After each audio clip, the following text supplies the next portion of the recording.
22 जनवरी अयोध्या में राम मंदिर प्राण प्रतिष्ठा महोत्सव को मनाने के भागरूप तथा ये दिन को एक दीपावली के पर्व में मनाने के भागरूप शहर के समा विस्तार में मिट्टी के दियों का वितरण किया गया। 22 जनवरी को देश में अयोध्या राम मंदिर प्राण प्रतिष्ठा महोत्सव को एक दीपावली के रूप में मनाया जाने वाला है, जिसकी पूर्व तैयारी के भागरूप अब हर कोई में एक अनोखा उत्साहपूर्ण माहौल नजर आ रहा है। हर एक मंदिरों में धार्मिक कार्यक्रम का आयोजन किया गया है, तो देश के नागरिक भी अपने घर विस्तार को अलग अलग कार्यक्रम के साथ ये पर्व मनाने वाले हैं। तो वहीं ये पर्व को दीपावली के रूप में मनाने के भागरूप आज शहर के समा विस्तार में आए हुए कैलाशपति महादेव मंदिर पर मिट्टी के दियों का वितरण कार्यक्रम का आयोजन किया गया।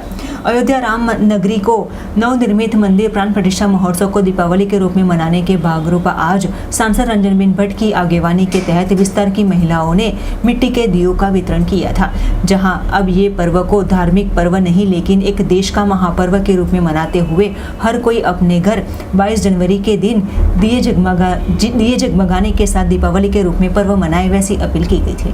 भगवान रामलला 22મીએ आदरणीय प्रधानमंत्री श्री नरेंद्रभाई मोदीजीના હસ્તે અયોધ્યા ખાતે નિજ મંદિરમાં બિરાજમાન થવા જઈ રહ્યા છે। ત્યારે વડોદરા સંસ્કારી નગરી, વડોદરા જિલ્લો, ગુજરાત, ભારતભરમાં અનેક ઉત્સવ સાથે અનેક કાર્યક્રમો દ્વારા રામલલ્લાની ભક્તિ આરાધના કરી રહ્યા છે।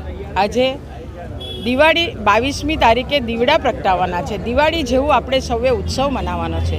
એટલે મારા ઘર પાસે કૈલાશપતિ મહાદેવ મંદિરની પાસે આ વિસ્તારના તમામ લોકોને, આ વિસ્તારના કોર્પોરેટરશ્રી, સંગઠનની ટીમ, આ સૌની સાથે રહીને દીવડા વિતરણ કરવાનો કાર્યક્રમ રાખ્યો છે।